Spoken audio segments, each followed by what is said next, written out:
Olá, está entrando no ar pela TV Escola mais um Salto para o Futuro. Qual o papel do professor na formação de novos leitores e escritores? Afinal, o que é ler e escrever na escola e na sociedade? Alguns dos assuntos que vamos debater no encontro de hoje. São nossas convidadas a professora do Núcleo de Integração Universidade-Escola da Universidade Federal do Rio Grande do Sul, Ana Marisa Filipowski. A professora da Faculdade de Educação da Universidade Federal de Minas Gerais, Marildes Marinho. E a professora do Departamento de Educação da PUC do Rio de Janeiro, Sônia Kramer. E você é o nosso convidado especial, participe! O processo de formação do professor é contínuo, assim como o de qualquer profissional. O que ele lê é fundamental para a sua formação e também para o desenvolvimento do processo de aprendizagem dos alunos.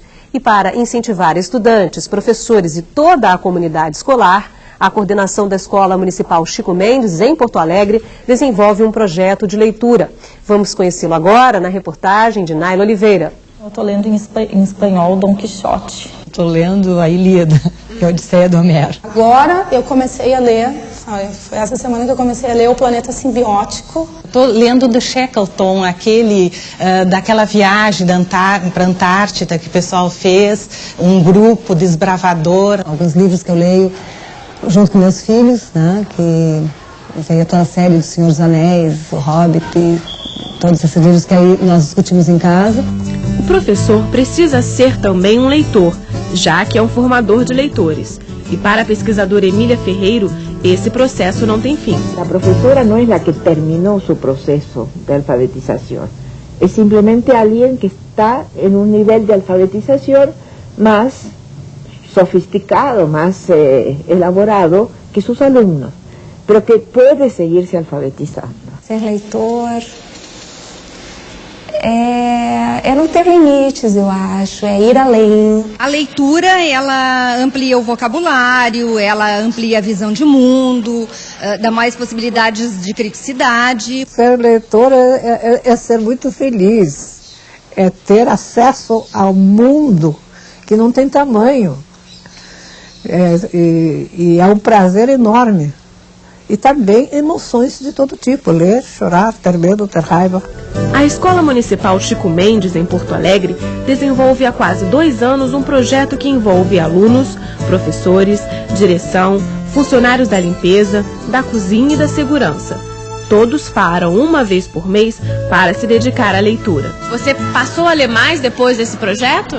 Muito, bastante. É muito importante que lendo a gente escreve melhor. Nós sentimos a necessidade de envolver a comunidade escolar com a leitura. A gente tem um público que cotidianamente vive a miséria e as suas dificuldades. E a escola procura entrar nesse contexto, né, incidindo de alguma forma enquanto polo cultural. A Genor Kipp, segurança da Escola Municipal Chico Mendes, diz que não tinha o hábito de ler. Depois do projeto, ganhou ficha na biblioteca e passou a visitá-la constantemente. Eu leio jornal, leio livros que eu pego na biblioteca. E para Emília Ferreiro, ter acesso à leitura e à escrita é um direito de cidadania. Alfabetizar em condições razonáveis de vida é muito fácil. Alfabetizar em meio de uma pobreza crescente é realmente muito difícil. E sin embargo, hay que hacer algo, porque no podemos esperar a que la distribución de la riqueza sea más equitativa para que las crianzas tengan derecho a estar en mejores condiciones para cambiar este mundo desigual.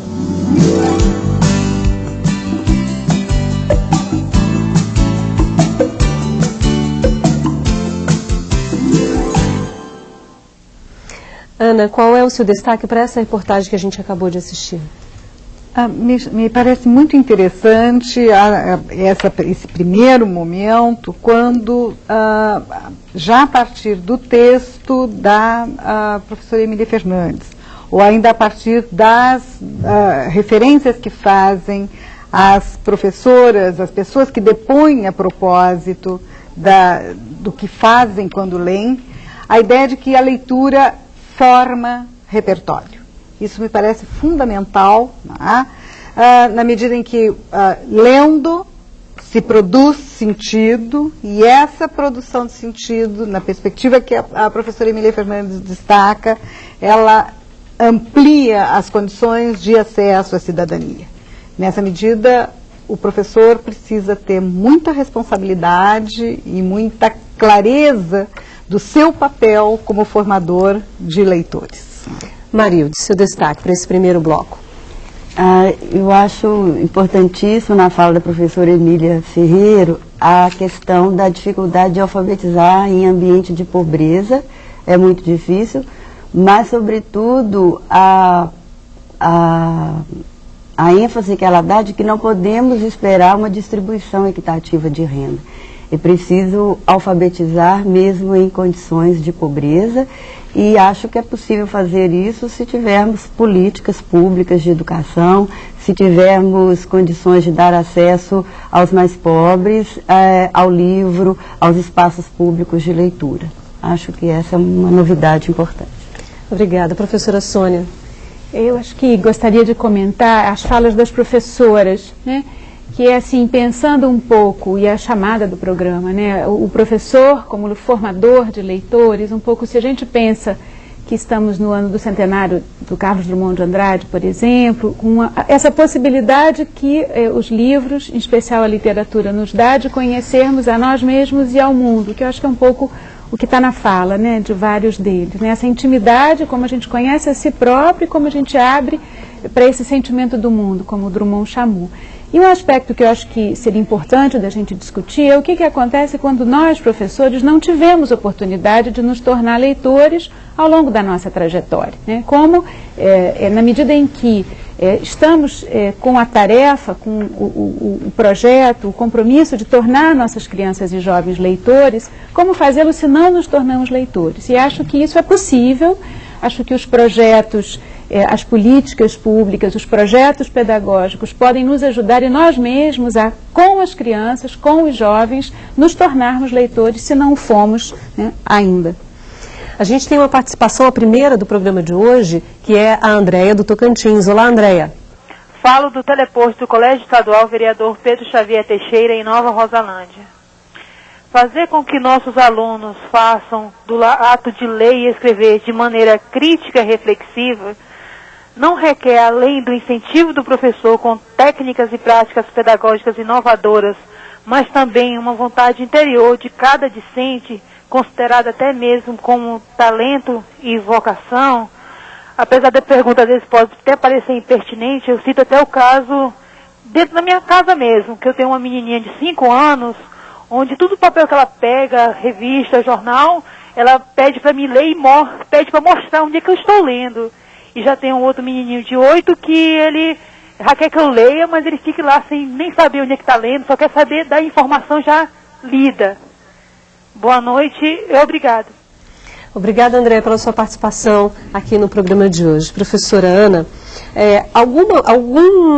algum empecilho ou alguma coisa que tenha acontecido na história desse menino que ela aponta, pode ter travado essa relação dele com a leitura? Não, absolutamente. Me parece interessante que a gente possa perceber de fato que as crianças têm relações diferentes em diferentes circunstâncias com a leitura.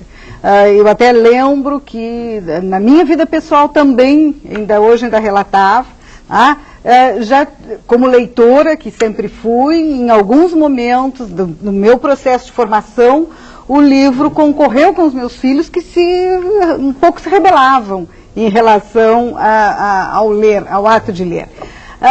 Me parece que a oportunidade da leitura, a importância da leitura, o fato da leitura pertencer ao universo em que essa criança está vivendo é o principal estímulo a que ela possa efetivamente acabar por valorizar o ato de ler. Então, a leitura não tem a ver com talento, ela tem a ver com muita oportunidade de leitura e com muita clareza na perspectiva em que se coloca essa oportunidade de leitura à disposição das crianças que estão se formando para se tornar leitores.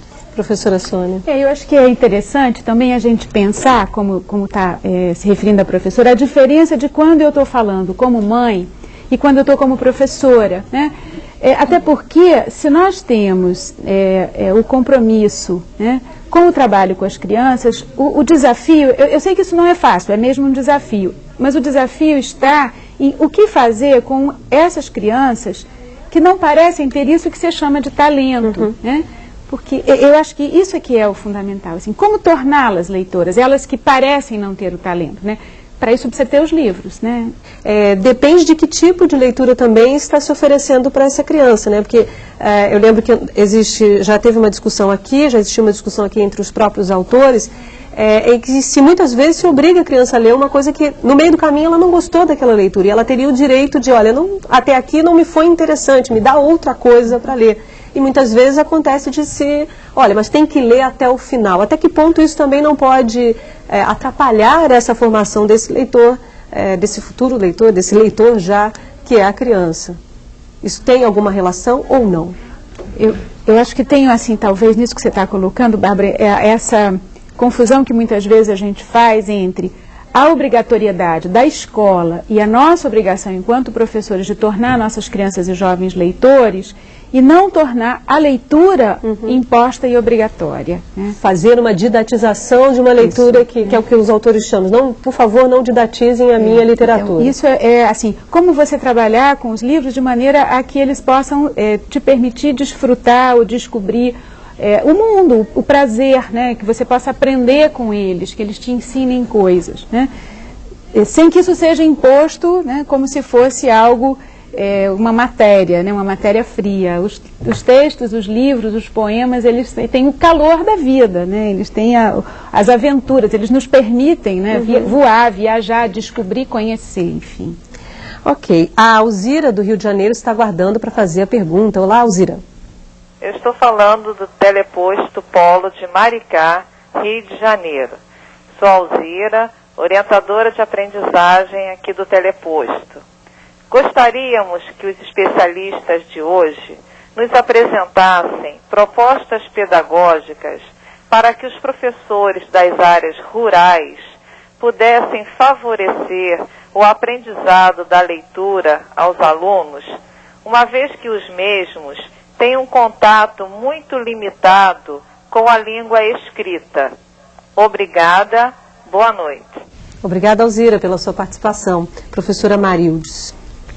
Professora Alzira, eu acho que a sua pergunta nos coloca um dilema muito importante, que é a falta ou a dificuldade de acesso à cultura escrita, principalmente no meio rural, a questão do livro, a questão das bibliotecas. Então, em primeiro lugar, a gente precisa reconhecer o trabalho enorme e heróico, né, de professores como a senhora e como as suas colegas, que desbravam, né, a questão do ensino, aprendizado da leitura e da escrita nesses ambientes, como nos disse Emília Ferreiro, em ambientes de pobreza. Então, nessa circunstância, o que a gente precisa cada vez mais demandar são políticas mais eficientes de bibliotecas, de acervos para as escolas, para que esse trabalho de leitura e de escrita seja melhor propiciado a essas crianças, a esses adolescentes, a esses jovens desse ambiente do meio rural. Agora, de todas ela pede sugestão de atividade, por exemplo. De todas nessa série, a gente apresentou inúmeras atividades acontecidas lá no Rio Grande do Sul. Isso não quer dizer que essas atividades não sirvam para as crianças da escola rural, não é isso? Elas podem ser trabalhadas também, as atividades de leitura e escritas mostradas ao longo dessa série, para alunos de escola rural também, não é isso, professora? Efetivamente, me parece que o dado importante na pergunta da professora é a colocação de que há uma carência de material de leitura. Mas ela também pede então, no começo... Como se poderia suprir essa carência e formar leitores, apesar da exiguidade das oportunidades de ler que essas crianças têm. Efetivamente, a mim parece que essa questão ela é realmente problemática, me parece que a Marildes faz uma boa indicação de um problema, mas é necessário que se faça um investimento na ampliação das formas de ler. Também acho que é importante que a gente considere que a leitura não é apenas a leitura literária, a leitura é o material que se coloca à disposição do leitor, e esse leitor que se habitua a ler, ele vai ampliando as suas necessidades e, consequentemente, também aprendendo a demandar outras alternativas de leitura. Ok, a participação agora é da Lucileia, aqui do Rio de Janeiro. Olá. Boa noite, Teleposto São João de Meriti, Colégio Estadual Pedro Álvares Cabral, professora Lucileia, com a orientadora Nazaré. Será o exemplo a melhor forma de tornar os alunos leitores? Obrigada. Professora Sônia. Acho que sim, Lucileia. Acho que é muito interessante essa oportunidade que você dá para a gente quando você faz essa pergunta que é tão densa, tão curta e ao mesmo tempo é tão expressiva, né? Porque o exemplo está exatamente no fato de nós sermos leitores, lermos com as crianças. Se ainda não somos leitores contumazes, leitores frequentes, que tenhamos a oportunidade de sê-lo com as crianças, né? Ou seja, ler junto com elas, ler todo dia, ler tipos diferentes de textos. E voltando um pouco, inclusive, e relacionando essa tua pergunta com a da Alzira, porque é a pergunta anterior, claro que para isso é preciso que os textos estejam lá. Para isso é preciso que tenhamos, né, a gente pode contar com a maior criatividade possível, mas é preciso que os livros de diferentes tipos, os textos, os mais diferentes, né, dos anúncios até a literatura, estejam lá. Eu, pessoalmente, gostaria de defender a possibilidade de termos a literatura e o direito de todos, crianças, jovens e os adultos, que somos nós, que são os professores, de lermos a literatura. Ok, a Rosimere do Rio de Janeiro vai fazer agora a sua pergunta. Olá, Rosimere. Boa noite, eu sou orientadora supervisora do Teleposto Polo de Maricá. Nem sempre as instituições formadoras de professores têm o posicionamento político e as condições pessoais e materiais para implementar todas as pré-condições de formação docente necessárias à escola brasileira. Há um grande contingente de professores que são chamados a assumir compromissos e atitudes para as quais não foram formados, diz o texto de apoio à série. Pensando em nossos alunos do curso normal, como e onde buscar projetos que possam auxiliar sua formação de leitor? Como auxiliar a escola nessa busca? Boa noite e obrigada. Obrigada, Rosimere, pela sua participação no programa de hoje. Professora Ana, o trabalho que vocês fazem no núcleo, que é integração universidade-escola, é um exemplo de como essa parceria pode se dar para que o professor tenha a sua formação continuada, não é isso? Exatamente. No Núcleo de Integração Universidade-Escola, nós temos uma atividade de permanente relacionamento com professores, preferentemente professores das escolas públicas, do sistema municipal, do sistema estadual do Estado, do Rio Grande do Sul, e nós procuramos oferecer alternativas de parceria com os municípios, com vistas a facilitar ou a favorecer trabalhos que venham a otimizar essa formação dos professores. Acho que a Rosimere faz uma indicação extremamente importante, até pelo dado perverso que a consequência disso gera. Normalmente, as escolas que não formam, não estão atentas para esse momento, até porque a gente precisa considerar que o processo de organização da formação é muito mais lento, que propriamente a demanda que existe para essa formação. As escolas que formam, elas não estão atentas para essas condições e, em consequência, os professores mal formados, muito perversamente, aqueles mais mal formados acabam sendo os professores das escolas particulares e não das escolas públicas, e esses professores das escolas particulares acabam sendo os professores que vão dar aulas nas escolas públicas e perpetuar o problema de formação. Então, acho que o Núcleo de Integração Universidade-Escola através do trabalho que executa, publicando inclusive materiais com o interesse de divulgar as suas reflexões, tem buscado alternativas de suprir essas necessidades, e a gente tem constituído parcerias bastante interessantes nessa dimensão. Vale lembrar que esse foi o livro que também deu apoio a essa série, né, professora Ana Marisa? Exatamente. Esse livro é referência para essa série que nós estamos apresentando. É uma primeira produção do núcleo que dá apoio para essa série, de fato. Pois não, pode falar, professora. Eu acho que ela fala também de uma palavra meio mágica hoje, meio moda e ao mesmo tempo muito importante, que é a ideia do projeto, né? E é importante nesse momento em que os professores tomem consciência de que essa ideia do projeto é o investimento coletivo da escola. E quando a gente retoma esse livro, Ler e Escrever, Responsabilidade da Escola e Responsabilidade da Disciplina, nessa direção que a Faculdade de Educação também, o CEALI, Centro de Alfabetização, Leitura e Escrita, vem trabalhando com essa concepção de projeto e com a concepção de formação do professor numa perspectiva interdisciplinar da leitura.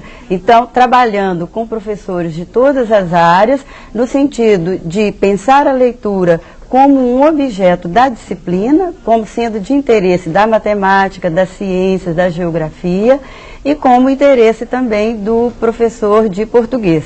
Mas, sobretudo, eu gostaria de reforçar que esse investimento é um investimento relativamente novo e que o professor, a coletividade da escola e da comunidade precisa assumir juntamente com as universidades, com o núcleo, junto a esses trabalhos semelhantes ao que a professora Ana Marisa nos colocou agora. Ok, bom, o Salto para o Futuro vai dar uma pequena pausa. No próximo bloco vamos conhecer a história de um casal que descobriu a paixão pela leitura, recuperando livros que foram jogados fora. Até já. A biblioteca é o lugar onde encontramos livros dos mais variados estilos. Tem suspense para quem gosta do frio na barriga, tem aventura para quem gosta de emoção, tem ciência, tem arte e tem também mitologia para quem gosta de conhecer as ideias e os ideais de diferentes povos. E histórias de amor dentro e fora das páginas dos livros. Antes mesmo de o Brasil ser pentacampeão no futebol, alunos da Escola Municipal Vila Monte Cristo, em Porto Alegre, já tinham do que lembrar desta Copa do Mundo. É que um dos países sede foi tema do projeto Roda Mundo. No Roda Mundo, a gente escolhe um país e se retira do acervo da biblioteca tudo aquilo que for representativo desse país. Os alunos da escola, seus pais e a comunidade participaram de uma exposição sobre o Japão. Eles foram apresentados à culinária, ao vestuário, aos hábitos e à escrita deste povo do Oriente. A gente aprende a conhecer a gente como pessoa se a gente conhece o outro. Eles têm alguma diferença em relação a como a gente escreve aqui no Brasil? Tem. As letras, como se escreve, que não dá pra entender se a gente é brasileiro.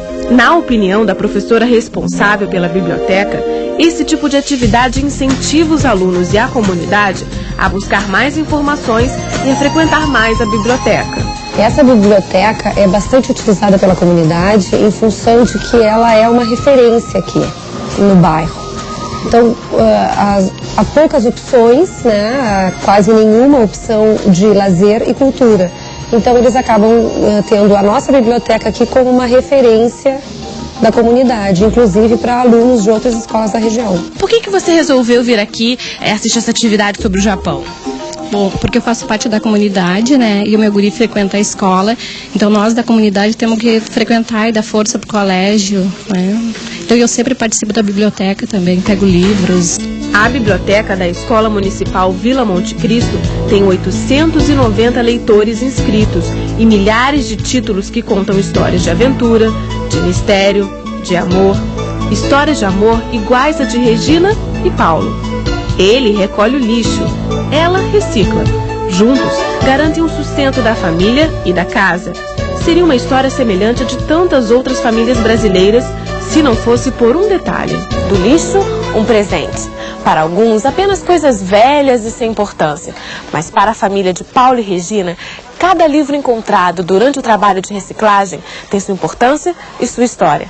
E essas histórias deram origem a uma biblioteca que enriquece a vida da família e da comunidade. E agora eu tenho essa biblioteca com bastante raridade que eu coletei do lixo, né? E agora eu estou mostrando para a comunidade. Eu considero assim uma pessoa que talvez elas pensam que tem cultura, mas não tem cultura. Se elas tivessem cultura, elas não poriam fora esses livros. Elas doariam a uma escola, uma biblioteca, a uma criança para estudar. E a comunidade de Montenegro, município que fica a 40 minutos de Porto Alegre, frequenta a biblioteca do casal. Aqui nós temos dicionário, temos literatura, temos histórias, tudo que é tipo de histórias, né? Histórias gerais. Temos dicionário antigos e já os mais modernos, né? Temos até de religião também, né? Paulo e Regina encontraram até agora 5.000 livros. Muitos foram vendidos, mas Regina separou os que ela achava mais importante e que poderiam contribuir para a sua outra atividade, a de poetisa. Faço poema como quem chora, como quem ri, como quem canta, pois a luz em meu ser é uma criança que engatinha nos sentimentos, embora no momento a cortina da velhice cobre a face do meu ser. Ser escritor, para mim, é botar a minha imaginação para frente, né? É sonhar com o possível, né? Sonhar com o impossível também, né? Porque é tudo que vem na imaginação. É a beleza, poder retratar a beleza do nosso mundo, do nosso país, né? Que é muito grande, que é coisas que as pessoas às vezes não se dá conta, passa ali e não veja. São belezas escondidas, né, que estão contidas aqui no nosso país. A escola ensina muito, mas tem uma escola que ensina muito mais que a escola que nós estudamos. É a escola da vida. A escola da vida também se chama livro.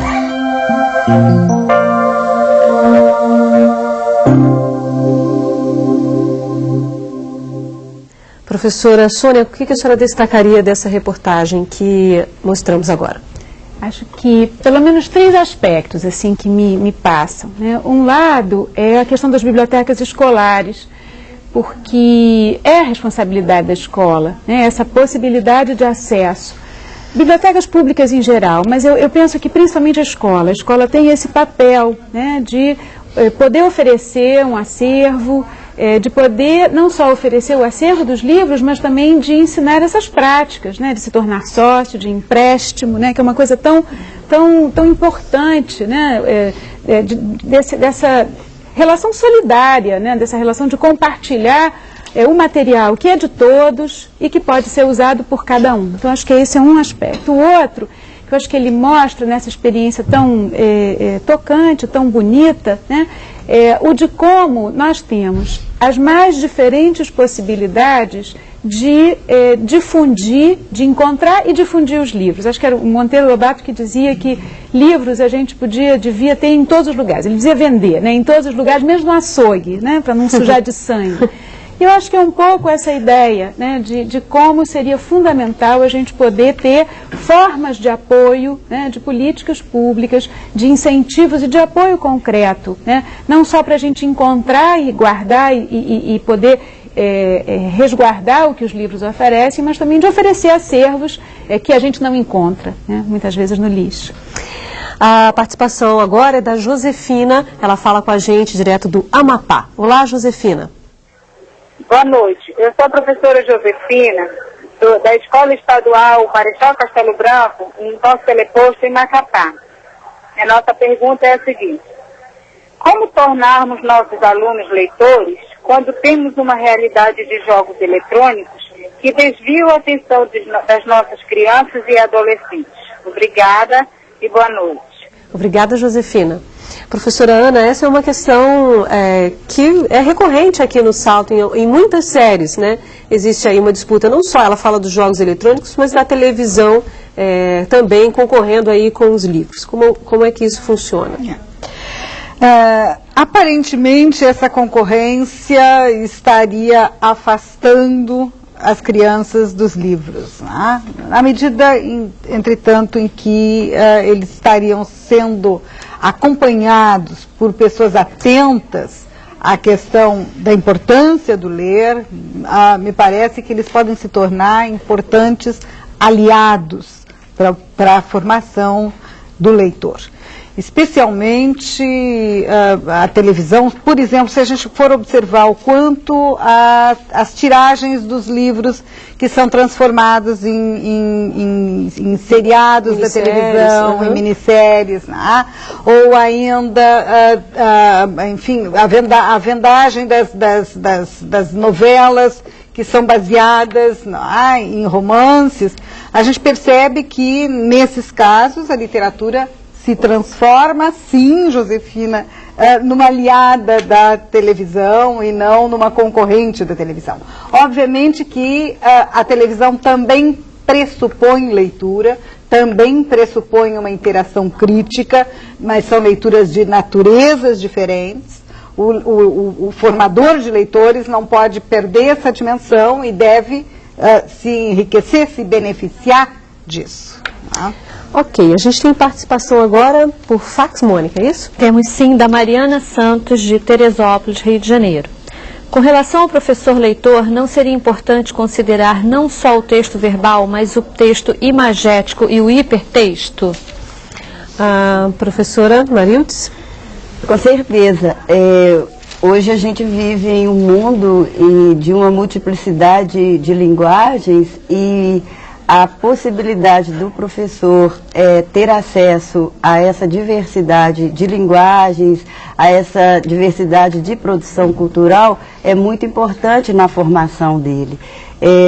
Haja visto o próprio jornal, que é um texto importante que circula na nossa sociedade e que para ele ser lido, bem utilizado, usufruído e dentro das funções sociais do jornal, é preciso que o leitor, o professor, não só o professor, mas qualquer leitor, tenha competência para ler também nesse próprio jornal o texto imagético, né, as imagens, as fotos e os significados desse discurso não verbal.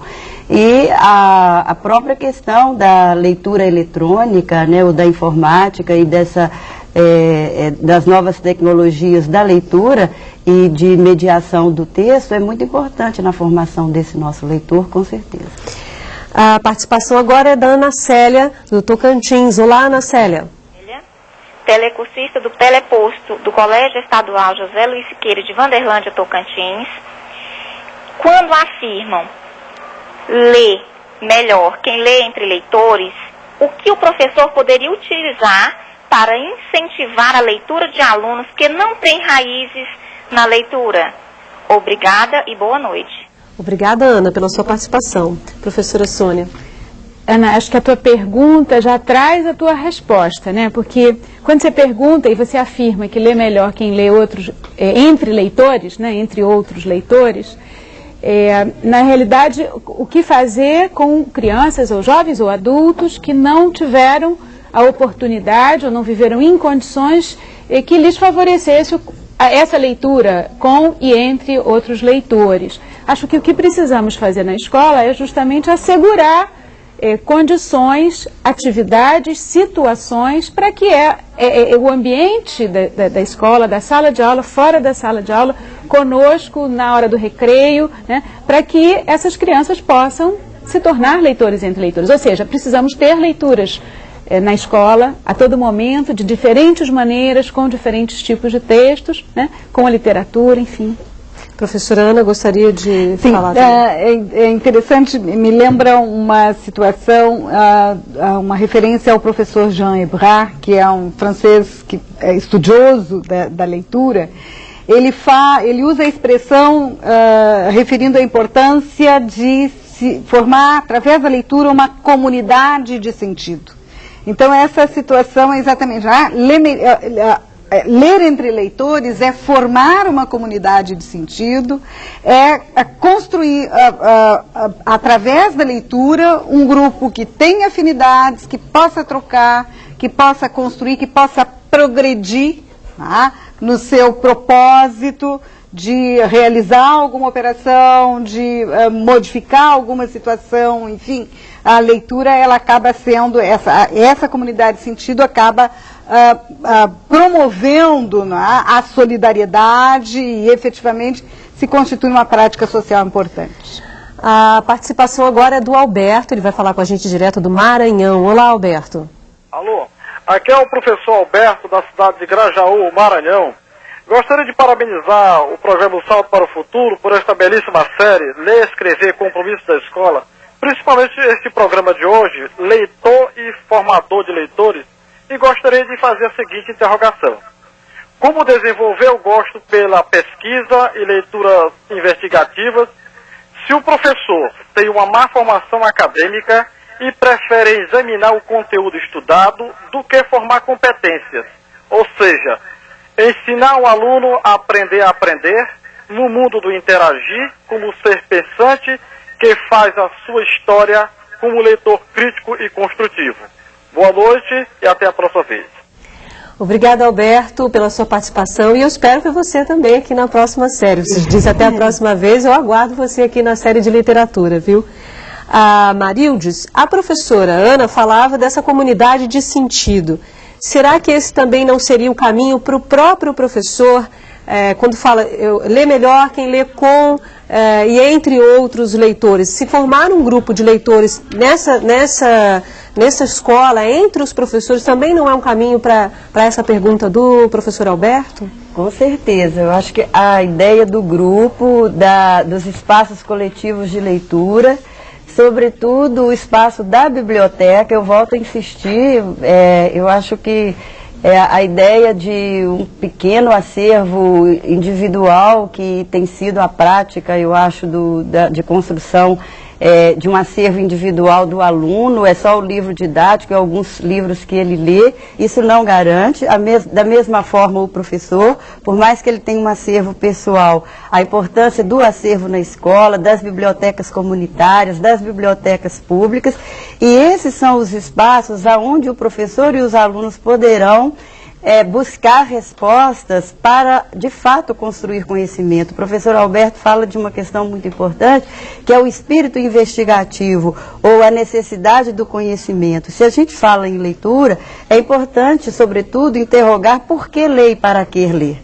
Então, acho que o programa traz questões importantes, né, da ameaça da televisão, da ameaça da internet, que, né, aparentemente estaria roubando os tempos dos leitores, mas eu acho que a escola, né, e volto a insistir, a escola e os espaços públicos onde os leitores podem ler, é que precisam, digamos, competir com esses meios, se é que eles roubam o tempo. A escola tem esses espaços e pode incentivar, principalmente quebrando as práticas convencionais de aula, de sala de aula, dos alunos enfileirados. Vamos para bibliotecas, vamos ter questões para buscar nos livros, para responder nos livros, e aí a ameaça contra a leitura ou contra o livro certamente deverá diminuir, se é que ela existe tanto. A Juraci, do Rio Grande do Norte, faz agora a pergunta. Olá, Juraci. Boa noite, Bárbara. Boa noite, convidados e telespectadores de todo o Brasil. É possível um aluno escrever bem e não saber ler? Aqui é a professora Juraci Araújo, da Escola Estadual Coronel Silvino Bezerra, na cidade de Florânia, estado do Rio Grande do Norte. Boa noite, muito obrigada. Obrigada, Juraci, pela sua participação hoje. A professora Ana Marisa, eu acho que eu perdi um pouco a pergunta dela, não sei se a senhora vê, é possível um aluno escrever bem e não ser um leitor? Eu acho que foi isso, né? Ela usa a expressão não saber ler. Né? Não, é isso mesmo, se é possível ele saber escrever, mas não ser um leitor. Não é impossível, obviamente. Entretanto, a tarefa da escola é efetivamente dar conta desses dois grandes desafios, né? Oportunidades de uso e de reflexão a partir do domínio da língua portuguesa, né? Nesse sentido, é desejável e isso é importante que seja dito, Juraci, quanto mais oportunidades de leitura esse aluno tiver, certamente melhor competência como escritor ele terá, né, nesse aspecto. Eu queria voltar um pouco à questão anterior, que nós falávamos dessa formação de um grupo de leitores entre os professores. Porque eu fico imaginando, se os professores se reúnem para discutir conteúdo, que conteúdo vai dar aquele semestre, é possível também se reunir para fazer um grupo de leitura, por exemplo. A gente vive falando que o aluno precisa se formar grupos de leitores, ou grupos de leituras entre os alunos. E será que essa prática também não deve ser adotada para o professor também, professora Sônia? Então, acho que tem um aspecto muito importante, a Marildes colocou antes, desses espaços públicos, né, e dos espaços existentes nas escolas também para os professores e para as crianças. Acho que eu queria pegar um outro aspecto, que é o seguinte, assim, tiveram 3 questões, né, relativas a instâncias de formação. E eu tive a oportunidade de acompanhar, durante 2 anos, 3 escolas de formação de professores, especialmente nas disciplinas que, teoricamente, lidam com a leitura escrita, que são alfabetização, métodos e técnicas, didática da linguagem, literatura, língua portuguesa. E o que a gente observa, eu acho que isso é uma pista, né, é o de que muitas vezes há muito tempo curricular. Os currículos têm tempo, se você somar por semana, são 8, 10 horas que deveriam estar sendo dedicadas à leitura, onde muitas vezes as pessoas não leem. Então, não é nem só fora desses espaços, você tem muitas vezes dentro do espaço, com meninos, né, moças de 15, 16, 17 anos, né, que são jovens que estão na escola de formação, e os seus professores, e que esse espaço também pode, e deveria, a meu ver, ser potencializado, né, para ler junto, né? Ler poemas, ler contos, ler notícias de jornal, né? ler juntos, né? Essa comunidade de leitores, esses sentidos, eles também podem e precisam acontecer dentro do espaço da escola de formação. E eu acho que só tem um aspecto, que é o de como a gente precisa, assim, romper um círculo vicioso, porque os professores das escolas de formação vêm das universidades, né? Então, também nas universidades, sejam as disciplinas quaisquer, né? Quaisquer disciplinas, o quanto você pode reservar um tempo e um espaço para estar trabalhando com leitura, que é, na verdade, responsabilidade de todo mundo. Agora, a senhora falou da formação, dessa discussão na escola de formação e na própria escola. Aí vamos pensar na formação continuada do professor. Esse também não é uma prática que pode ser adotada? Esse grupo de leitores formado pelos professores? Com certeza, senão até porque fica muito estranho você imaginar que você precisa fazer isso com os seus alunos, com as crianças e os jovens, e não faz com você mesmo, né? Então, assim, essa ideia, eu gosto da ideia do convite à leitura, né? Quando vocês me convidaram para vir aqui, vocês têm que estar aqui, né? Convidar alguém, quando você convida alguém, você tem que estar lá para receber. Então, pensar na ideia dos professores como quem convida, né, os outros professores, né, para juntos estarmos lendo, e como quem convida as crianças. Então, E aí, Bárbara, só acrescentando, eu acho que se levarmos a sério a ideia de projeto pedagógico, a questão da leitura coletiva por parte dos professores, ela vai fazer parte da concepção de projeto, porque é difícil pensar em que esse grupo de leitura, ou dessa comunidade de leitores, professores, seja algo periférico ao próprio projeto pedagógico. Que se a leitura é o campo de interesse e, de certa forma, preferencial, que atravessa todas as disciplinas, o ler nos projetos pedagógicos é uma ferramenta fundamental, ou é o cerne desse projeto, ler e escrever. Deve estar aí no elenco de coisas a serem discutidas dentro do projeto.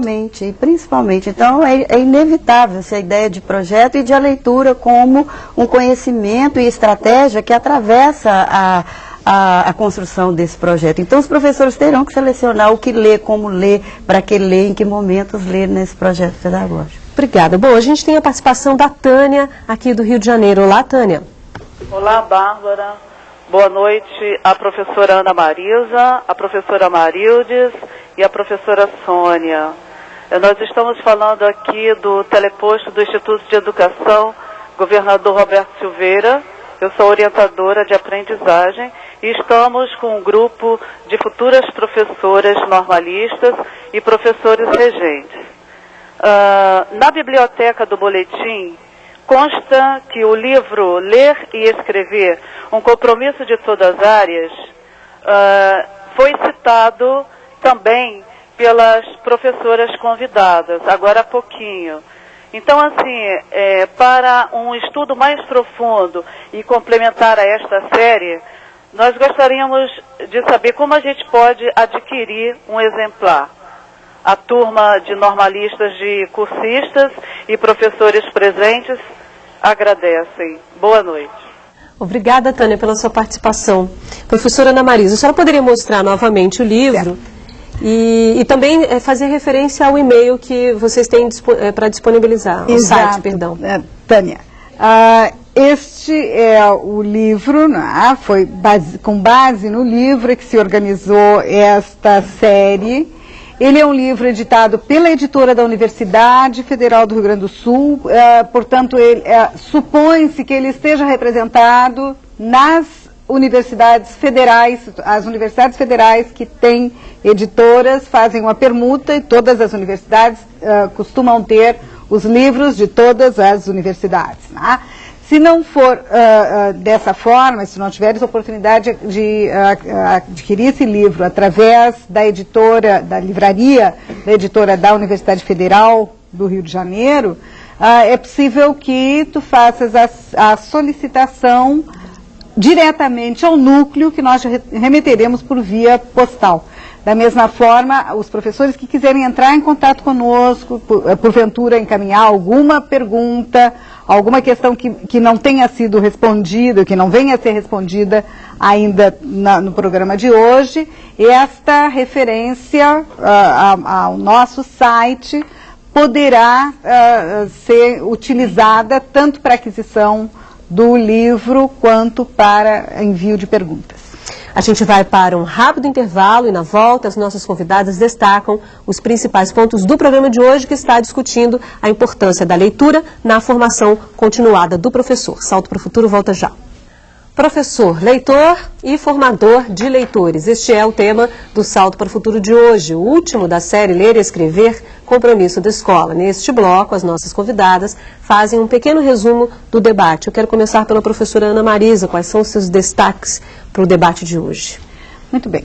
A noite de hoje, centrada um pouco mais na questão do professor como leitor, não deixou de atender também a preocupação do professor de formar leitores, né?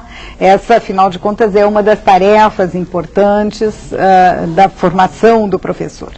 Acho que, através da participação das demais participantes da mesa de hoje, nós tivemos a oportunidade de verificar o quanto a formação de repertório se constitui a partir da constituição de uma comunidade de leitura, de uma comunidade de interesses que valorize efetivamente a leitura. Me pareceram extremamente importantes as observações que acentuam a importância da biblioteca ou da existência de material para ler efetivamente, né? A observação que foi feita pela professora Sônia Kramer, apontando a importância da leitura literária, me parece também necessária e interessante. Nós não podemos esquecer que ler é mais do que ler a palavra escrita e ler a literatura, e a gente ainda tem muito para trocar, né? Possivelmente em outras ocasiões. Muito obrigada pela participação de todos. Obrigada. Professora Marildes. Bom, eu acho que eu gostaria de reforçar a importância de que o professor pense e invista na sua formação como leitor. Eu acho que aquele exemplo da professora que diz que o exemplo é a melhor forma de fazer com que o aluno também seja leitor, é muito importante. Então, ele começar a observar o que é que ele lê, como lê, e o que é que ele leva para que os alunos leiam, quais as práticas, quais as estratégias, o que é que a escola faz com o livro. Observar quantas vezes esses alunos vão à biblioteca, porque os alunos passam muito tempo na escola e às vezes aproveitam pouco com a leitura esse tempo. Quantos livros vão à sala de aula? Quantos livros são lidos durante o ano escolar em que o aluno vai para a escola? Será que o professor manda ler para ler fora da escola, ou esse aluno está, de fato, lendo na escola? e o quanto o professor lê junto com os seus alunos e fora da escola. Ok, obrigada. Professora Sônia. Eu não sei se vou fazer exatamente um resumo, porque acho que tanto Marildes quanto Ana Marisa já fizeram, né? Eu queria dizer um pouco o que ele significa para mim. Assim, primeiro, acho que é uma oportunidade de ter conhecido o trabalho do núcleo, né? Uma alegria muito grande de estar aqui do lado da Marildes, pela Marildes e por também o que ela representa, né? Eu acho que o centro, o CEALI, o Centro de Alfabetização, Leitura e Escrita, tem significado para nós, professores e pesquisadores, uma referência tanto para pesquisa quanto um acervo, né, de produções sobre leitura e escrita no Brasil e no mundo, né, criado pela Magda Soares, que é uma querida professora nossa, né, até hoje, professora no sentido mais largo, né, disso.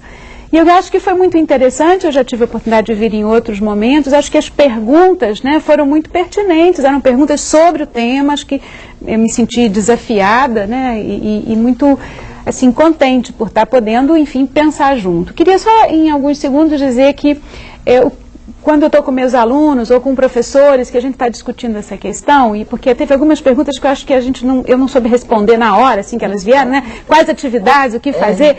Eu costumo dizer assim, na dúvida ou na falta de ideia, vamos ler junto, né? Pegar o livro, abrir e ler, pode ser com criança pequena até o adulto. Na dúvida, deu um branco, não sei o que fazer, sobrou tempo no planejamento, é ler junto, né? E desfrutar do livro. Acho que Obrigada. Bom, a série Ler e Escrever, Compromisso da Escola, fica por aqui. Esperamos que você tenha gostado. Como sempre, a sua participação foi muito importante. Eu quero agradecer também as presenças da Ana Marisa Filipowski, professora do Núcleo de Integração Universidade Escola da Universidade Federal do Rio Grande do Sul.